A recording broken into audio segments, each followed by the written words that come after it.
Součástí reprezentačního kempu ve Vyškově byla i jedna novinka.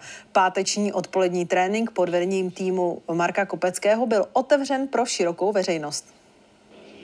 Na začátku kalendářního roku nově složený realizační tým s trenérem Markem Kopeckým v čele dal zelenou myšlence týmového manažera a v hale Vyškovské základní školy přivítal nejen příznivce z řad futsalových ratolestí, ale i jejich trenéry. My bychom rádi ukázali, co futsal je za hru pro ty nejmenší a samozřejmě pro ty, kteří se futsalu věnují, tak aby se dozvěděli ty základní tréninkové metody a mohli to potom aplikovat ve svých klubech.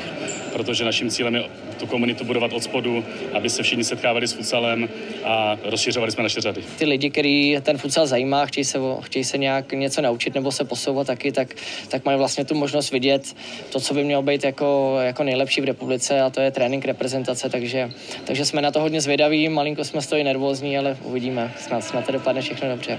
Cestu na první otevřený trénink si našla ve Vyškově zhruba 100 příznivců, včetně trenérského týmu brněnského Orla Řečkovice. Myslím si, že je to jako super nápad pro veřejnost nebo i pro ty mladý futsalisty, pro nás trenéry. Je to veliká zkušenost, že vlastně člověk nabírá nové věci, učí se novým věcem, co potom eventuálně na tom tréninku může v nějaké obměně jakoby zařadit.